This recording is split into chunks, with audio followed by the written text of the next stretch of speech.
Hello and welcome. In this video, we are continuing foreign film February. In my last video, I shared my complete foreign film Blu-ray collection. I've already added more since making that video as we are focusing on foreign films this month. So in this video specifically, I'm going to be giving some kind of getting started foreign films. Now, the funny thing with these is none of these are necessarily foreign films. They're just ones that I think are kind of good stepping stones to get you interested in checking out legitimate foreign films. It's a lot of really interesting stuff I want to talk about in this video with these movies specifically, so let's get ready to jump in.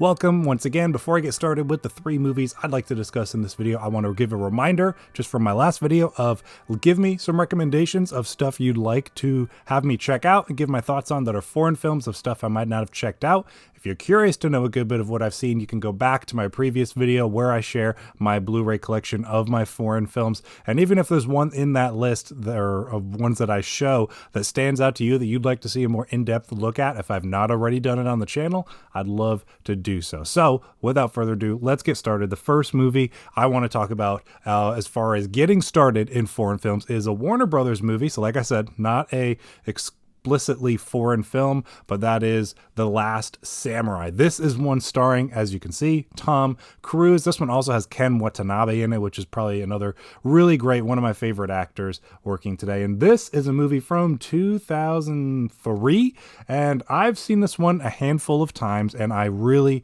love it. Before I talk about what I like, this one stars Tom Cruise as Nathan Algren. He is a military man hired by the Japanese army to basically train their army in modern military tactics. And in doing this, it leads him to a way of learning the ways of the samurai and eventually standing up to protect that way of life. So you can kind of get a hint at where I'm going with this one. What I like about this one so much is it's a really good exposure to Japanese historical culture, especially within the samurais, obviously. And then beyond that, you get to not only just get to see cool samurai action, but it really hones in on their principles, their way of life, their culture, and how it really is a part of their heritage and who they are. We get to follow Cruise's character as he discovers and embraces this samurai culture and kind of takes on their lifestyle, their values, and those principles. I think this movie is a really good stepping stone into not just samurai films, but foreign films in general, because not only does it have a good bit of the Japanese language in it, so it kind of gets you used to reading subtitles if you're not, and you know, half the movie's in English or so, I'd say, probably more than half being a United States movie, but it just does a really good job of getting you exposed to getting used to reading subtitles. You get some cool samurai action, some epic war sequences, but it exposes you to that culture and that lifestyle to kind of get you interested to check out more that are like explicitly foreign films that really dig deep into those themes and messages that this movie is kind of a appetizer too. So that's why I think The Last Samurai is a really good stepping stone into foreign films and a good one to get you started. Next movie I want to talk about is The Farewell. This is an A24 movie. I have not been able to watch this one a second time yet due to how heavy this movie is and how much it impacted me the first time I watched it. I really want to give it another watch. I just haven't made myself do it yet, but I really want to. So this movie is following a Chinese American woman, and she is returning to China when her grandmother is diagnosed. She's the family matriarch, the grandmother, and she's diagnosed with a terminal illness. And so the interesting thing is the family chooses not to tell her about the diagnosis. And this is something that's actually somewhat common, I think, from what I've heard in Chinese culture. And so she returns to China to be with her family, and they actually stage an impromptu wedding with one of the family members or one of her cousins.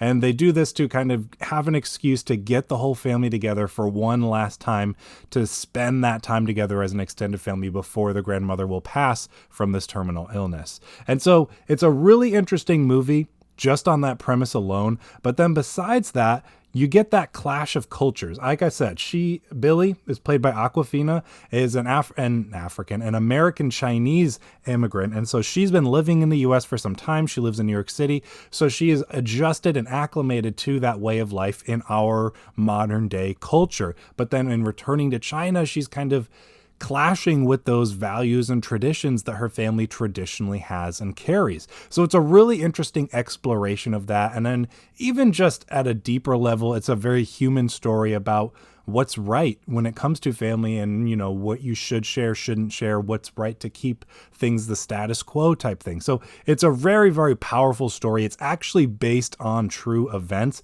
which is another really cool aspect of the film. Now, it is an overall melancholy, kind of bittersweet movie due to the subject of the film, but at the same time, there's humorous moments throughout, and the cultural aspect of it, I think, is very, very interesting. It's one to get you a little taste of what it's like in Chinese culture, especially in a modern society where they carry on traditions in such specific ways. Like The Last Samurai exposes you to traditional Japanese culture, The Farewell will do the same for Chinese heritage. And then lastly, most recent release of movies that I want to talk about here is Past Lives. This is another A24 movie, one of my favorite movies from last year, and this one tells the story of Nora and Hai Sung, their childhood friends who are reunited after decades of being apart, confronting destiny, love, and just how their choices got them to where they were or where they are today. So Nora's family emigrated from Korea to Canada and then subsequently the United States, while Hai Sung remained. Each of them kind of pursues their own paths, goes their own way in life, and they're randomly kind of reconnecting over the years. And then when they choose to meet up again in New York City 24 years later, all of that history kind of comes to the surface. And it's a very, very powerful story. Similar in some ways to The Farewell, with the kind of clash of Korean heritage and tradition versus United States. Because she's been in the US for so long, she's so acclimated to those lifestyles and stuff, where he's grown up in traditional Korean culture. So you kind of get some similarities to The Farewell, but this is from a more Korean perspective. And then just getting to see that evolution and growth through the cultural backgrounds that each of them has, this movie explores it in very compelling and gripping ways. Just like The Farewell, actually, I don't think I mentioned, The Farewell, about half of that movie is in Chinese. So again, it gets you used to hearing Chinese language, reading subtitles. I'd say at least a third, if not half of this movie is in Korean as well. So I love when they actually speak the native language in the movies. It really adds to the cultural significance of their backgrounds and who these characters are. So if, even after its popularity this year, you've not seen Past Lives yet, you definitely got to check it out. And then also, like I said, give The Last Samurai and The Farewell a watch if you have not. They're really good ways to kind of get you interested in checking out more foreign films. You get a nice, well-rounded exposure to Japanese culture, Chinese culture, and Korean culture with the three of these. So even though none of those are explicitly foreign films, I think they're really good stepping stones to get into that type of filmmaking and that kind of culture and history. It's fascinating stuff. I would love to have you recommend some maybe not necessarily foreign films, but ones that give you exposure to other cultures in a really interesting way. Continuing on in this series, we will be talking about explicitly foreign films. I have a ton that I want to recommend and discuss, so I'm really looking forward to getting more videos out soon. Thank you for checking out this one and sticking around to the end. I will see you in the next video.